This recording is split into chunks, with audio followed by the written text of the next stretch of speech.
এদিকে বাগেরহাটের মোরেলগঞ্জ উপজেলা স্বাস্থ্য কমপ্লেক্সে আকস্মিক সফর করেছেন স্বাস্থ্যমন্ত্রী সরদার মোহাম্মদ সাখাওয়াত হোসেন। সকাল 11টায় স্বাস্থ্য কমপ্লেক্সে প্রবেশ করেন মন্ত্রী, জেলা প্রশাসক, পুলিশ সুপার সহ বিভিন্ন পর্যায়ের কর্মকর্তারা।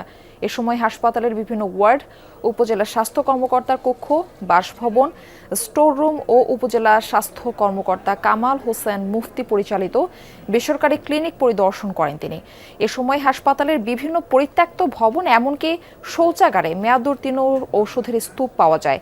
এছাড়া চিকিৎসকদের স্বেচ্ছাচারিতা, হাসপাতালের সেবা না দিয়ে ক্লিনিকে রোগী দেখা সহ নানা অনিয়মের প্রমাণ পাওয়া যায়।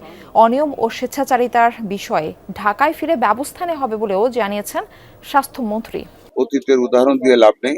সারা বাংলাদেশে স্বাস্থ্য সেবাটা আমরা মানুষের ঘরে ঘরে পৌঁছে দিতে চাই। আমরা চাই না কোনো মানুষ বিনা চিকিৎসা মারা যায়। আমরা চাই আমাদের গরিব, নিরীহ, মেহনতি মানুষগুলি আমাদের যতটুকু ফেসিলিটিস আছে তার ভিতরে তারা সেবা পায়।